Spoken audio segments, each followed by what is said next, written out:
ಮೂತ್ರಕೋಶ ಅಂದ್ರೇನು ಸರ್? ಮತ್ತೆ ಈ ಮೂತ್ರಪಿಂಡ ಅಂದ್ರೇನು? ಮೂತ್ರಕೋಶ ಅಂದರೆ ನಾವು ಯುರಿನರಿ ಬ್ಲ್ಯಾಡರ್ ಅಂತ ಹೇಳ್ತೇವೆ ಇಂಗ್ಲೀಷ್ನಲ್ಲಿ. ಅದೇ ಮೂತ್ರಪಿಂಡ ಅಂದರೆ ಕಿಡ್ನಿ ಅಂತ ಹೇಳ್ತೇವೆ, ಇಲ್ಲದ್ರೆ ಮೂತ್ರ ಜನಕಾಂಗ.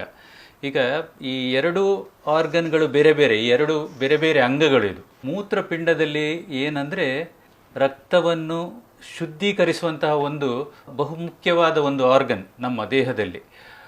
ಇದು ಏನು ಮಾಡ್ತದೆ ಅಂದರೆ ರಕ್ತವನ್ನು ಸೋಸಿ ಅಥವಾ ಪ್ಯೂರಿಫೈ ಮಾಡ್ತದೆ. ಪ್ಯೂರಿಫೈ ಮಾಡಿ ಮೂತ್ರವನ್ನು ಉಂಟು ಮಾಡ್ತದೆ. ಈ ಮೂತ್ರ ಎರಡು ನಾಳಗಳಿವೆ, ಯುರಿಟರ್ಸ್ ಅಂತ ಹೇಳ್ತೇವೆ ನಾವು, ಮೂತ್ರ ನಾಳಗಳು ಅಂತ ಹೇಳ್ತೇವೆ.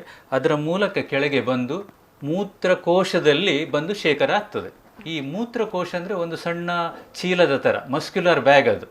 ಅದು ಎಲ್ಲಿ ಇದೆ ಅಂದರೆ ನಮ್ಮ ಸೊಂಟದ ಈ ಎಲುಬಿನ ಒಂದು ಈ ಕೇಸ್ ಉಂಟು, ಎಲುಬಿದ್ದು ಒಂದು ರಕ್ಷಣೆ ಇದೆ, ಅದರ ಹಿಂದುಗಡೆ ಇರ್ತದೆ, ಅದರ ಒಳಗಡೆ ಇರ್ತದೆ. ಇದು ನಮ್ಮ ಹೊಟ್ಟೆಯ ಕೆಳಭಾಗದಲ್ಲಿ ಇರುವಂಥ ಇನ್ನೊಂದು ಅಂಗ. ಈ ಮೂತ್ರಕೋಶದಲ್ಲಿ ಒಮ್ಮೆ ಮೂತ್ರ ಶೇಖರಿಸಿದ ಮೇಲೆ ನಮಗೆ ಅದು ಆ ಒಂದು ಫೀಲಿಂಗ್ ಬರ್ತದೆ, ನಮಗೆ ಮೂತ್ರ ಬರ್ತಾ ಇದೆ ಅಂತ. ಹಾಗೆ ನಾವು ಮೂತ್ರವನ್ನು ಹೊರಗೆ ಬಿಡ್ತಾ ಇದ್ದೇವೆ.